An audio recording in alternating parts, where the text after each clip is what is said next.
Dura erga biyya alaa deemte hagam turteerta? Yeroo nuyi kudhan keessaa kudhan argannu birrii tokko nuu kennatu. Duula na filadhaa tokkos taasisaa turte. Suuraa makoo dhaqeetu karaarra dabarsuu dida fakkaata malee. Hirriba sa'aatii tokko sa'aatii lama rafaadha. Dura maal hojjette garuu? Amma biyya alaa deemu moo Itoophiyaan Eirlaansii keessa hojjechuu sii wayyaa? Adabbiin cimaan kana.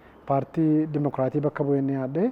Egeree miidiyaa namoonni baay'een Adasaa kana baay'een jaalladha. yuutuubichatu maqaa jijjiirrate moo mucaan kee maqaa yuutuubii keessaan fudhate laata? Kaanserii dhiigaati kan dhukkubni isaa.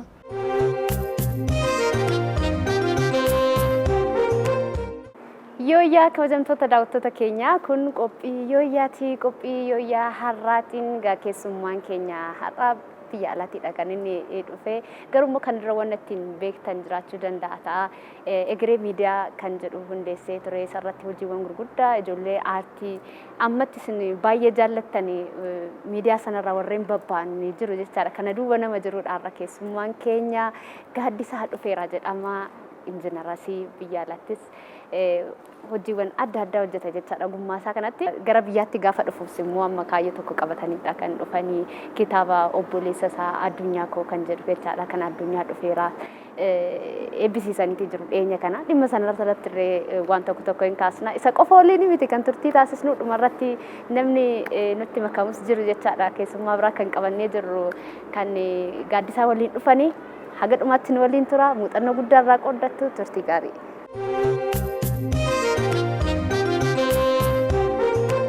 Baga nagaan dhufte. Baga nagaan nu eddanii. Dura erga biyya alaa deemte hagam turteerta? Naannoo waggaa 20 tureera. Maal taajjabde erga dhufte? Waan baay'een taajjabe. Konkolaataan baay'ateera.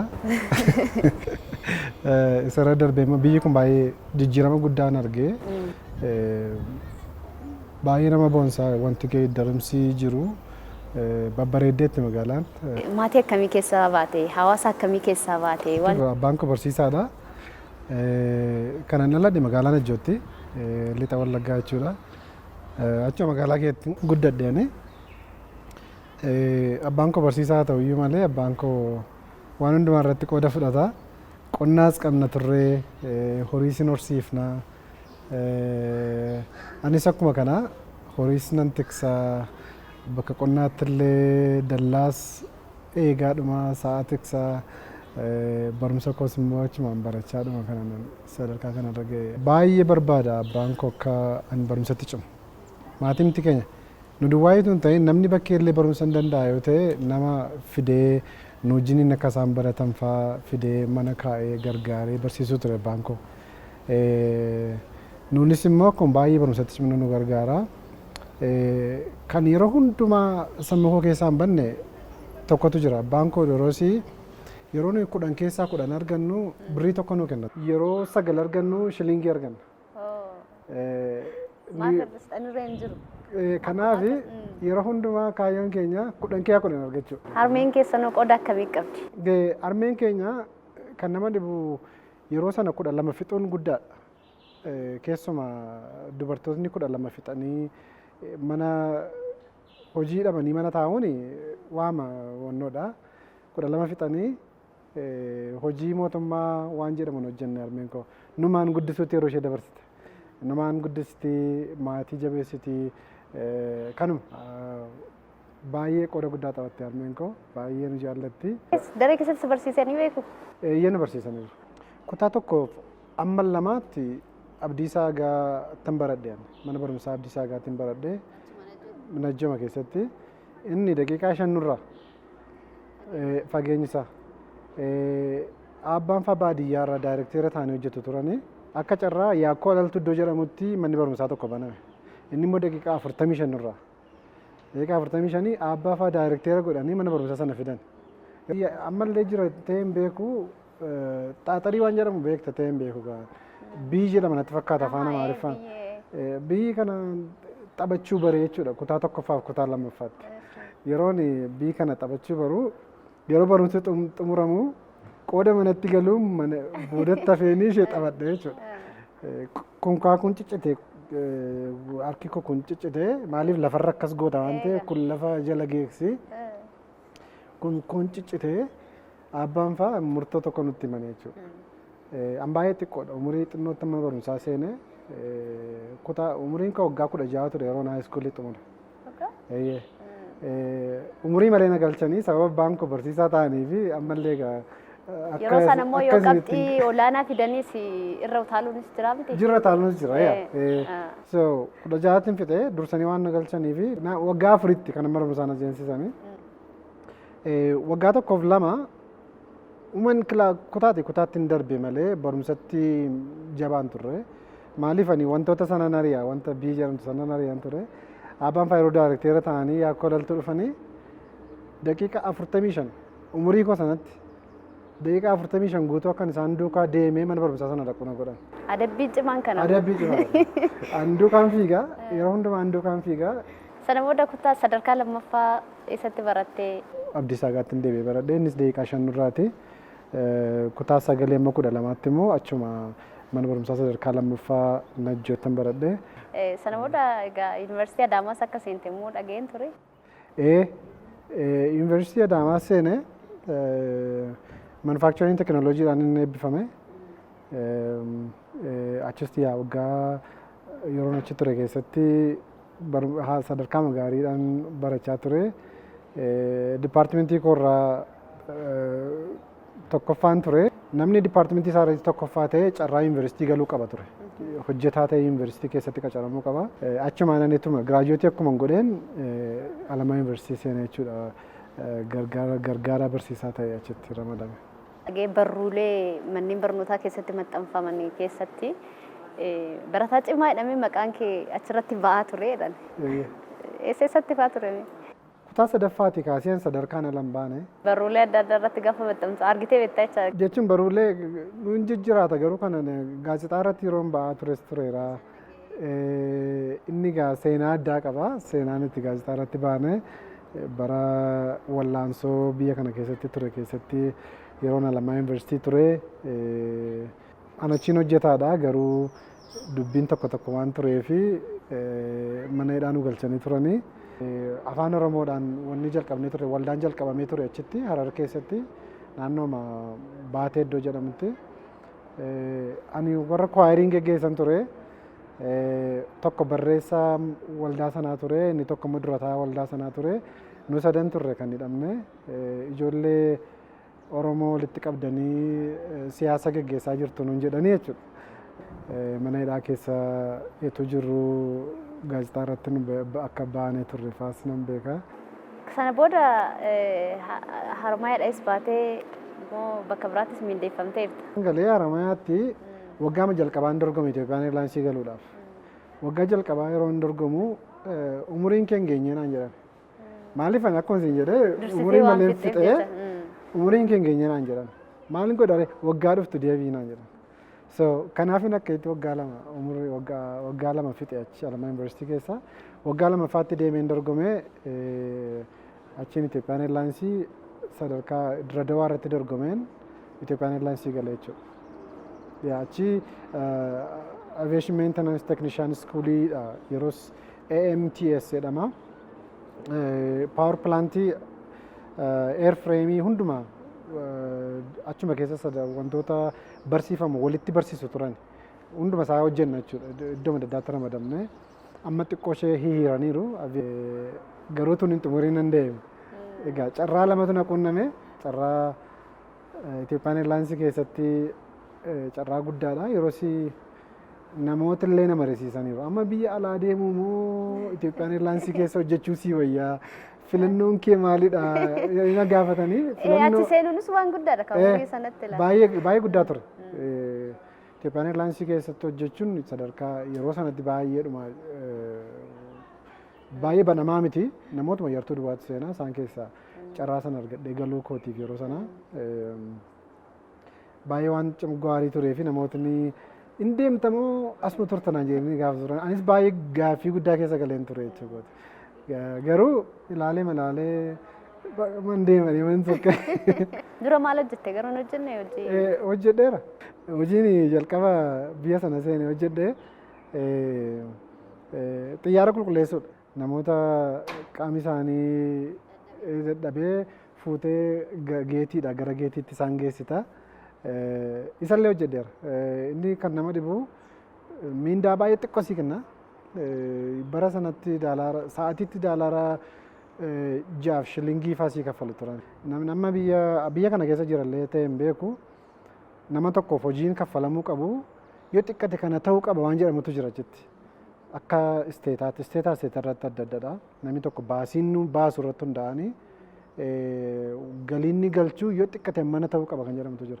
Isarra dhaabbatanii nu kaffalu turanii jaaf shilingii naa kennu turanii egaa hojii fooyyee tokko hojjechuun qaba. More professional ta'utu narra jira. Cal jedhee hojii kana amma yoomittan hojjedha kan jedhu sammuma keessa seenaa. Biyyuma sana dhaqee ji'a sadii boodadha kanan mana barumsaa yuunivarsiitii kolleejiin jalqabee duwwaa marraan jalqabee akkuma nama haayiskuulii fixuuttan kolleejii jalqabee isa waggaa 2 baradhee gara yuunivarsiitiitti immoo tiraansferii godhee injiinaringii dipaartimentii jooyinii godhee jechuudha yuunivarsiitii Minnesota iddoo jedhamu. Hojiinis hin jijjiirame sana booda. Hojiin koo kan nama dhibu amma yuunivarsiitii keessa jirutti hojiima sanaan hojjedhan ture. Ganama hojii sanaan hojjedha. Guyyaa immoo nan baradha. Yeroo barumsi koo ganama ta'u immoo guyyaa hojii sana hojjedha. Wantoota baay'ee dabarsine egaa salphaa ta'e miti. Dadhabbii qabaa hirriba dhabuutu jira. Yeroo ani baasii fa'aa keessatti dubbisutu jira. Jiraatuun ta'e yeroo hundumaa jechuudha. Very much yeroo hundumaadha kan baasii keessatti tireenii keessatti assaamintii hojjedha. Lafa hojii koo nan carraa yoon argadhee yeroo laaqanaatti assaamintii koo hojjedha. Akkasittiin carraama jiru gargaaramaa hirriba sa'aatii 1 sa'aatii 2 rafaadha kan barumsa koos xumure jechuudha. Piroofeesarii ta'ee hojjechaa ture tokko biyya sana dhaqee barumsuma yeroo gabaabduutti baratan tokko baratee akka inni hojii xinnoo fooyya'aa ta'e hin hojjenne wanti isa dhowwu hin jiru. Garuu namootni keenya yeroo biyya sana dhaqanii carraa horii argachuutu argama. Isa sittiin piroofeesarii ta'anii hojjechaa turanii achi garuu torban tokko keessatti argachuu danda'u ta'a. Yeroo wal bira qabuu jalqabu jechuudha. Amma birriin kanaan argachaa ture immoo kanaan argadha. Birriin itti mi'aa deemti namoota baay'eetti. Kan dirqamatti ta'ee hojii hojjetaniidhuma maatii as jiran gargaaruu irratti kan fuuleffatan jiru. Kaan immoo akkuma isin jedhee hojichatti seenanii kiyyaa bahuu dadhabu. Maaliif itti mi'aa jechuudha. Horiin kun itti mi'aa. Garuu wal bukkee deemsisuu numa danda'ama. Egaa achittis immoo ogummaadhuma ittiin barattee sanaan hojii jalqabdee turte. Ani elektirikaal injiinaringiin baradhe. Elektirikaal injiinaringiin fiildii baay'ee qaba. Akka kanaa tola bakkee ta'anii qilleensa tolaa fudhachuun xinnoo rakkisa. Keessumaa biyyan jiraadhu Minnesootaa keessatti yeroo qorraa ho'isuu qabda qilleensa isaa. Yeroo ho'aa immoo qabbaneessuu qabda. Kuni siistemii si barbaachisa. Cal jettee akkasumatti ta'uu hin danda'u jechuudha. Keessumaa fooqii dhedheeraan koomershaal biildingii warri ta'anii warri mootummaan keessatti hojjetu kuni siistemii akkasii barbaada. Siistemii sana irratti kan hojjedhu. Duula filadhaa tokkos taasisaa turte. Dhugaadha godheera. Carrichi akkuma isin jedhe biyyi sun biyya carraati. Keessumaa namootni biyya keenya irraa dhaqan namoota hedduutu jira. Garuu itti hin gargaaramne. Anis taa'ee yeroo yaadu biyya sana keessuma jiraanna akkuma biyya keenyaatti yaadna. Saba kanaafis saba kanarraas biyya sanarraas bu'aa arganneera nuyi. Erga biyya kanarraas saba kanarraas bu'aa arganne isaaniifis bu'aa buusuu dandeenya. Wanti nu barbaachisus beenna jennee waan yaadnuu fi sana keessa seena jechuudha. Biyya sana keessatti dirqama nama siyaasaa ta'uun sirra hin jiraatu sochii akkasii gochuuf. Yoo laaltanitti ta'e namootni pirezidaantii ta'anii namootni sadarkaa gurguddaatti dorgommii taasisanii namoota siyaasaa miti. Namoota qabeenyaa qaban fa'i. Sababa jabeenyuma qabeenyaa qabaniif ka'aniidhuma waan godhan faatu jira. Namooti kaan immoo sababuma gochuun nurra jira. Dandeettii isaa qabna biyya kana bushuu dandeenya fooyyessuu dandeenya jennee waan yaadnuuf anis akka nama tokkootti akka nama piroofeshinaalii tokkootti kana keessatti qooda fudhachuun qaba. Sabni keenya baay'ataniiru gara amma gaa kumaatama hedduudha kan Minnesootaa keessa jiraatu. Sabni kuni nama bakka isaan bu'u qabaachuu qaba. Kanaaf ani kaka'umsuma mataa kootiin gara sanatti seenee jechuudha. Akkam ture dorgommichi? Haalli filannoo sanaa baay'ee gaarii ture. Namoota naannoo keenya jiran sanallee wanta doornaaking jedhamu jira. Doornaaking jechuun afaanuma Ingiliffaadhaanidha. Mana namaarra deemtee balbala namaa rukutta. balbala tokko tokkoon jechuudha. Dhattee rukuttee ani abaluun jedhama wanta akkasiifan dorgomaa jira. Kanaaf wantoota itti amanu kana fakkaata. Kanaaf gaafa filannoon dhufu na filadhaa ani bakka isin bu'aa jetta jechuudha. Dhattee balbala namaa dhattee kuni namootni biyya sanaa maal akka isaan ta'an natti argisiiseera. Filannoo kana keessatti mo'achuu illee yoon baadhee akka wanta mo'ettan lakkaa. Akkuma sabaatti iyyuu akkuma sabaatti illee nuuf mo'achuu malee ni yaada. Isarra darbee immoo sadarkaa lamatu jira sadarkaan filannoo itti gaggeeffamu jetti. Tokko paartii kee wajjiniin dorgomta. Paartii mataa keetii wajjiniin sadarkaa sanarra gahuuf jechuudha. Nama tokko keessaa fudhachuuf. Inni piraayimarii jedhama. Dursamee waan gaggeeffamudha filannoon kun. Filannoo sana keessatti namootni keenya iddoon illee kan dura qooda fudhataniiru. Namootni sadarkaa koongireesiitti illee dorgomaa turaniiru. Piraayimarii sadarkaa piraayimarii jechuudha. Namootuma paartii tokko keessa jiran ta'anii paartii sana bakka bu'anii dhiyaachuudhaaf. Ani garuu waaqayyo na gargaaree dhugaama dubbachuuf ta'e cimina koof yookaan dandeettii cimaa qabaadhee otoo hin ta'in waaqayyoon na gargaaree paartii tokko bakka bu'eeti kan inni yaadde. Paartii dimokiraatii bakka bu'ee inni yaadde warri riippaabilikaanis nama tokko nama bakka buufatanii dhiyeeffatanii sadarkaa kanaan jechuudha kanatti baaleetii irratti dhiyaattu. Amma gaa filannootti deemaa jirtu mircaa kaardii maal jedhu afaan oromoo maal akka jedhamu beeku. Kaardii filannoo. Kaardii filannoo sanarra maqaa namaa kaa'ama miti. Akka kanatti jira nuufis. Maqaan namaa baaleet jedhama. Baaleetii irra godhama jechuudha. Namootni paartii bakka bu'anii dhufanii baaleetii sanarra godhamu. Akka isteeta sadarkaa isteeta Minisootaatti sadarkaa isteetaatti Minisootaa jechuun ta'e sadarkaa isteetaatti namni yeroo jalqabaadhaaf biyya Itoophiyaa kana keessaatti baaleetii irratti dhiyaate anadha. Kun egaa mo'icha yaadaan garuu ammas immoo achuma irratti dhaabbatamti gara fuulduraattis yaaliin godhaa jira. Isa immoo yeroo bira gahu erga nachi deebi'ee immoo isin beeksisaa jechuudha. Yeroon haayiskuulii barattus haa ta'u yeroo yuunivarsiitii sana seettus umrii dargaggummaan akkamitti darbee yeroo odoo hojjeetti hin seeniin odoo itti gaafatamummaa maatiin kun faan dabalame. Waa'ee barachuu waa'ee sadarkaa tokkorra gahuu ma yaada malee haalli ittiin dabarsee waa'ee barumsaati. Garuu yeroo erga nachi ga'ee barumsa koo xumuree booda abbaafaatti bilbileen namni naa ta'u jira akkamii jedheen gaafadhe isaan immoo asii maatii wajjiniin haasa'anii eenyutu ta'aa fi obboleessa keenyaa fi jedhanii. Ansi nama nu amma ammaatiin naa filadheen fuudha jechaa. Yaa isa booda murtee tokkorra ga'anii nama akkasii argineera naan jedhanii suuraa naa argaan jedhee. Suuraa bara sanaallee tun qabaadhe gaariidha. Suuraa tokko kaanii na arganii isiniif taateettiin jedhee isiniif taateetti jennaan nu taateetti jedhan. Baay'ee jaallanneedha. Bolootti kootti amananii maatiin kositti amananii isa booda ishee wajjin wal nu barsiisan jechuudha. Kanaaf har'a haadha egeree jedhamti. Amma ijoollee lama qabna egereedhaa fi siiqqee jedhamti jechuudha. Yuutuubiin kee gaafa laalu umriin isaa waggaa 14 jedha. Egereen immoo mucaa keetii ergasii yuutuubichatu maqaa jijjiirrate immoo mucaan kee maqaa yuutuubii keessaan fudhate laata? Yeroo jalqaba yuutuubiin baname biyya Ameerikaan jira yeroo sanaan cal jedhee man bane gaaddisa Oromiyaa jedha ture yuutuubiin koo yeroo amma viidiyoon takkas jedhu illee jira achuma yuutuubii sanarra gaaddisa Oromiyaa yuutuub chaanal kan jedhu jalatti yeroo waa tokko poostii godhu irratti barreessan ture. Isa booda garuu haaluma qindaa'anii waama tokko hojjenna jedhee gara erga egereen dhalatee jechuudha. Egereen dhalatee yeroo murtaa'e booda egeree miidiyaa immoo maqaatti geeddaree jechuudha. Fedha isaan qabda ture waa'ee miidiyaa kana waa'ee aartii. Haayiskuulii baradhu ture walaloo barreessuudhaanii sadarkaa godinaafaatti hin dorgoman ture.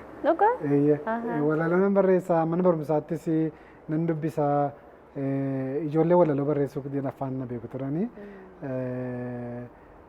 kun egaa jalqabbiidha jechuudha. Walaloon durii immoo sammuu keessatti qabamaa jedhu irraanfatamee amma. Dhuguma qabama ture egaa ani walaloon dur barreesse keessa kan namootni yeroo itti natti kolfan turanii an akkuma isin jedhee foorii fiduu faayitaa namanaa foorii fi namoota fiduu qabu faayidee waan yaaduu fi afur ammaarrachoo waan jedhu faan barreessan ture. Afur ammaarrachoo jechuun afur foorii fiduu isa jedhudha. Amma waan yaadadhu miti amma tureera barreessaa. Inni dhaabate moo ergasiittuma fayyadamaa dhufte walalichaan? Akkuma qoosaatti feesbuukii fa'a irratti barreessaa turre. Isuma akkasitti ture malee waanumti qabatamaan dhaabbataan tokko hin turre jechuudha. Amma ijoolleen keenya baay'ee cimoodha. Baay'ee walaloo barreessu. Sammuu isaanii keessaa dubbisu. Nuyi waraqata irraa dubbisna turre. Waan akkasitti ture. Garuma sanaan gara miidiyaatti dhufne jechuudha. Egeree miidiyaa namoonni baay'een gama ogummaa aartii amma jiru kanarratti ijoollee hedduu achi keessaa baase hayyoon kee maal ture gaafa babal'istee gama kanaan hojjechaa turte? Yeroo egeree miidiyaa kana jalqabne nuti namootuma tokko muuxannoo biyya alaa keessa jiru namoota tokko gaggaafannee haati egerees siiqqee shoo kan jedhamu tokko jalqabdee waan akkasii waan achi keessa jijjiru finfinneedhuma irratti gagadhiisna kan jedhu yaannee achumaan illee ijoollota karaa amantaas jiran karaa faarfannaas haa ta'u gargaarreedhuma. Aartii kanas immoo karaa dandeenyu sappoortii goona jennee jalqabne. Achumaanii erga jalqabnee booda waaqoonfaa diraamaa tokko hojjetu turan. Diraamaa hojjetu diraamaan sun baay'ee manatti tola. Mo'aa irratti hojjetu turan. Mo'aa TV irratti hojjetu. Mo'aa TV irratti isteejii irratti fa'aa hojjetu turan. TVdhuma amma yeroo wantooti yeroo ayyaanaa fa'aa wantooti jijjiiran jechuudha. Achuma kaaseen ijoollee kana qunnamee waaqoofaa jinaas ta'ee ijoollee isaa wajjiniin hojjetanii mariisisee milkeessaa fa'aa Amaanu'eel Taaffasee fa'aa isaanii wajjiniin haasofnee akkaataama waama qindaa'aa ta'e tokko hojjenna. Torbaniin waan dhiyaatu. Wanti torbaniin dhiyaatu hin turre yeroo sigaa. Isa dura wantooti turanii sadarkaa TV'tti miniire namootni aartii kana keessatti qooda fudhatanii yeroo sagantaan dhangaafaa ture diraamaan adda addaa yeroo adda addaatti dhiyaata ture. Garuu erga yuutuubiin jalqabee wantooti dhaabbataan akkasiin dhiyaatu tokko jiraachuu qaba jennee waan yaadneef waanuma qindaa'e tokko hojjenna jennee jalqabne torbaniin egeree koomeedii jennee jalqabne jechuudha. Egeree koomeedii irratti dhufanii hojii jalqabanii waaqoonfaa torbaniin sagantaa sana dhiyeessaa namootnis baay'ee jaallatanii yeroo koovid keessa ittumaan bashannanaa turanii isaan asuma viidiyoo waraabanii natti ergu ani immoo achumaan aploodii godhaa torbaniin namoota bashannansiisaa turre. Shibirrees akkasuma jechuudha. Shibirrees tiktaakii irratti argeen gara miidiyaa kanaatti ishee afeera. Kana booda akkamitti ilaalchisee turuu barbaada laata? Wanti guddaan kan natti tolu naan dirqama gara televizyiiniitti fiduu yookaan immoo bal'isuu caalmaayyuu ijoolleemti egeree miidiyaa irratti hojii kana jalqabanii sadarkaa tokko irratti guddatanii yeroo argani kun saksesii guddaadha naaf.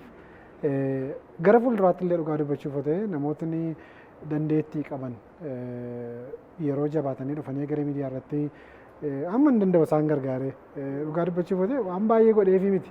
Waanuma yartuu dhutu dandeettii isaanii akka baasuufidha kaayyoon koo. Tolooltummaadhaanis maqaan keenya ka'a. Ijoollee abbaa fi haadha qabnee gargaarra. Duruma jalqabne kana xinnoo turreerra waggaa murtaa'an duradha. Isaanis horii baay'eetti baasne miti. Horii mayyartuudhaan gargaara dhugaa dubbachuuf ta'e. Isas egeree Education Foundation kan jedhamu tokko dhaabnee bal'inaan akka garaa keenyaatti irratti hin hojjenne dhugaa dubbachuuf ta'e. Irratti hojjechuuf baay'ee barbaanna. Isallee gooneerra. Namni sadarkaa achuma keessatti gargaaramee sadarkaa guddaarra ga'ee jira. Haa ta'u egaa waan hedduu haasofne waan siin wal fakkaatu egaa immoo wanti amma immoo torban kana gara biyyaatti ittiin siif fidee dhimmi guddaan tokko sin jira dhimma kitaaba obboleessa keetii eebbisiisuu jechaadha. isa itti fufna isa itti fufuuf immoo keessummaa biraa dabalataa dabalannee yaade maal sitti fakkaata?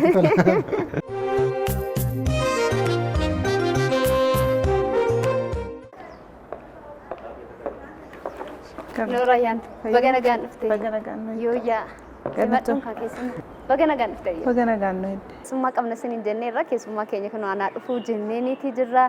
Ayyaantu kumarraa jedhamti haadha warraa gaaddisaati. Gaaddisaan waa xiqqoo iccitii hedduu natti himeetii jira waa'ee walitti dhufeenya keessanii. Karrarra na dabarsuu diddee naan jedhe. Suuraa bakoo dhaqeetu karaarra dabarsuu dide fakkaata malee. Beekta tureeti? Ani maqaa isaa nan dhaga'a. Seenaa isaas nan dhaga'a. Kanaan ala hin beeku. Suuraa isaas argee hin beeku. Yaa hin beeku hin ture. Egaa bara kana keessa isinuu reefuma dargaggootumaa jechuun ijoolleedhuma bara kanaati. Garummoo maatiin wal barsiisee carraan itti maatiin wal nama barsiisee gaa'ela godhachuun baay'ee dhiphaadha. Abbaan ofii akka barbaaddeetti ishiinis filattee innis filatee iti kan keessan garuu waan adda taasisu qaba ta'a. Naal ture si biratti akkamitti simattee wanna kana? Jalqabumaa kaasee maatii koo baay'een kabajaa, baay'een jaalladha. Maatiin ofii ijoolleedhaaf waan gaarii hawwu. So yeroo gara gaa'elaatti dhufnus umuriin koo ga'us gorsa baay'ee naa kennu. Obboloonni koo hangafii warri dhiiraa, warri durbaa isaaniin baay'een dhaga'a. Kanumaaf gaa'elli immoo wanta si'a tokko seentee si'a tokko baatu miti. Wanta egziitii hin qabnedha. Kanaaf murtoo isaanis kabaje. Waaqayyoonis kadhadhe. Yaada isaanii fudhadhe. Barachaa turteetti turus maalirra turte? Kutaa 11 baran ture. Sana booda akkamiin argatte ree gaaddisaa akkuma maatiin sitti hime sana moo? Eeyyee akkuma maatiin natti himanidha. Mucaa gaariidha. Mucaa maatiif yaaduudha, maatii jaallatuudha, maatii isaa dhaga'uudha. Waa'ee koo immoo maatii isaa baay'ee amanaa waan obboloonni isaatti himanii moora isaanumarraatii odeeffannoo gahaa fudhate. So kana fakkaata. Ati akka argattetti akka sitti himanitti argatte? Ani yeroo sodaan koo inni guddaan tarii baay'eedhuma ijoollee taatti kan jedhu ture sodaan koo inni guddaan. Maaliif ani ijoollummaa waan hin fixee fi garuu namoota tokko nama guddaa wayitti na ilaalu al tokko ani immoo taa'ee yaadeen tarii umuriin ishee anaa gadi ta'e immoo baay'ee ijoollee taati laa kan jedhu sodaadhaan ture. Nan dhaqee yeroo immoo noo tokkumeedha. Kutannoon inni hojii irratti qabu gama amala isaatiin alatti jechaadha. Namoota isan beeknee fi gaaddisaan nama akkamiiti?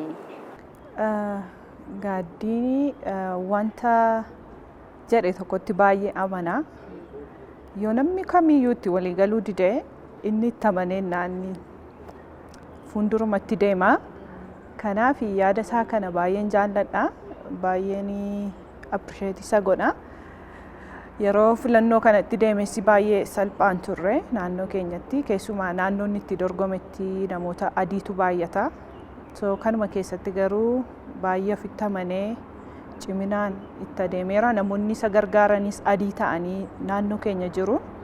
So kun illee baay'ee isa gargaareera. Hojicha gara jalqabaa yeroo koovidiidhuma kan nuun baay'ee irratti hojjechaa turre. Duraan maqaa egereedhaan iyyuu turre. So erga inni maqaa egeree ta'anii faarfattoota baay'ee gargaare. Hojicha keessa baay'een isaa nama gargaaruudha. Kaayyoomti keenya iyyuu namootuma itti dandeettii qabanii as gara miidiyaatti ba'uu hin dandeenye tokko tokko gargaaruudha. Hojicha jaalladheera. Garuu immoo gaashaan immoo man hojjechuu qabu sirriitti hojjedheera yaadu gara fuulduraatti yoo waaqayyo nu gargaare haala gaariidhaan irratti hojjenne. Of biraa dhabuu obboleessa keessanii jechaadha. Kitaaba tokkollee dhuftanii asitti eebbisiistaniiti jirtu. Addunyaa koo kan jedhu jechaadha kan obboleessa kee kan addunyaa'e. Egaa kitaabichi seenaa kitaabichaa xiqqoo doonaa kaastee. Kaanserii dhiigaati kan dhukkubni isaa. Kaanserii dhiigaa sana keessa raawundii jalqabaa yeroo tiriitmentii irra ture sana keessatti kan inni barreesse. Garuu amma barreessuu danda'u barreesseera. Amma murtaa'e jechuudha. Seenaa isaa dabalatee barreesse. dhukkuba isaa duwwaatu hin ta'in jechuudha. Jalqaba dhalachuu isaatii kaasee akkamiin elementarii keessa akka ture jireenyi inni hiriyoota wajjin dabarsaa ture maal akka ture yuunivarsiitiitti maal hojjechaa akka ture isarratti darbee immoo erga biyya Ameerikaa dhaqees maal akka irra ga'ee dhukkuba kana immoo akkamittiin akka keessa darbaa jiru kana hundumaa barreesse jechuudha. Kanaaf namootni kitaaba kana karaa adda addaa argachuu danda'u. Kanarraas barumsa uma baratu jedhee yaada. Addunyaarraa namni maal barachuu danda'a jettee yaadda? Addunyaan nama abdii qabudha. Nama waaqayyotti amanuudha. Nama jabaadha, nama ogeessa. Dhukkuba isaa kana keessatti yeroo nuyi gargaaruudhaaf jennu gammadaadha. Guyyaa gaafa tokko kompileeniin isa bira hin jiru. Maaliifin kana ta'ee akkamittiin kana ta'ee gaddisa bira hin jiru. Fuulli keenya yeroo isa bira dhaqu ifaadha. Sababi isaa inni baay'ee magammadaadha jireenya isaatti. Kanaaf yeroo baay'een addoorraa waan baradhu abdiidha, obsadha, gammachuudha, nama amantiidha, nama baay'ee immoo nama gorsuudha. Kitaaba kana yeroo dubbistu dhugaa dubbachuudhaa fi san nama talaallii kana biyya Ameerikaa keessa taa'ee qoricha adda addaa, hospitaala adda addaa, hospitaala guguddaa, doktoroota guguddaadhaan yaalamu kana namoonni biyya Itoophiyaa keessa jiraatan akka argatanii fi faawundeeshinii illee akka dhaabuu kitaaba sana keessatti kaa'eera. Waa'ee namoota dhukkubfatanii yaada malee yeroo sana waa'een isaa baay'ee ittiin dhaga'amu. Dhukkubni kaanserii dhukkuba salphaa miti, dhukkuba cimaa. Namni achi keessa taa'ee kitaaba barreessuun waan danda'amuuti. Kun addunyaadhaaf wanta addunyaa irratti arginedha. Kun waan cimaadha. Nama gargaaruunis salphaa miti. Nama dhukkuba kaanserii qabame tokko gargaaruunis ani biliyoonaan wanta itti baafame natti fakkaata addunyaatti. Daalaarii biliyoonaan malee miliyoonatu hin ta'in. Maaliif waggaa 3 walakkaa ol hospitaalatti yeroo baay'ee dabarsee isteeta adda addaa yeroo itti deemee tureera. Horii hedduu gaafata. Testiin isaaf godhamu hedduudha. As keessatti illee amma yeroo faawundeeshinii kana jennu nuyi nama tokko tiriitmentii isaallee dandeenya jechuu miti. Garuu haalumti jireenya nama kanaa nama barbaadaa inni haasa'aa turre yeroo darbe. Namni dhukkuba kanaan qabamee hojii hojjechuu hin danda'u. Namni dhukkuba kanaan qabamee namaa wajjiniin bifa gaarii illee qabaatee namaa wajjiniin haasa'uu hin danda'u. Garuu akkam goone nama kana akkuma inni comfortable ta'uu danda'u gochuu dandeenya. Bishaan bituu fi dandeenya, nyaata bituu fi dandeenya. Yookaan immoo waa'ee dhukkubaa sana caalaa waa'ee jireenya biraaf akka inni rakkan akkamitti gochuu dandeenya yoo mate hojii gargaarsa akkasitti kan gochuu dandeenya. Nus akka maatiitti kaayyoo addunyaa kanaa fiixaan baasuudhaaf Waaqayyo nu gargaara jennee abdanna. Dhugaa yeroo gaarii waliin dabarsinee baay'ee natti toleera sin argachuu kootti maqaa daawwattoota keenyaatiin guddaa galatoomaa ulfaadhaan isiniin jedha sin lamaaniyyuu. Yaa carraa nu laattaniif tollee. Baay'ee guddaa sin galateeffanna. Anaaf ati egeree guddaa sin galateeffanna. Kabajamtoota daawwattoota keenya qophii yooyyaa har'aarraa egaa waan hedduu barattan jedhee yaada egaa ijoollummaarraa kaasnee hanga amma dargaggummaa hanga amma jireenya ammarra jiraatan kanatti gaaddisaa waliin turtii hedduu taasisneeti jirra. Keessumaayyuu immoo amma rakkoo gama obboleessa isaanii isaan mudateerraa immoo namoonni muuxannoo gaarii irraa qooddattan jedhee yaada. Kitaabicha immoo yoo dubbistan waan hedduu irraa barachuu dandeessu jedhee yaada. Turtii har'aaf qabnu gama numaan xumureetii jira. Torban keessummaa biraatiin walitti deebinaa nagaatti.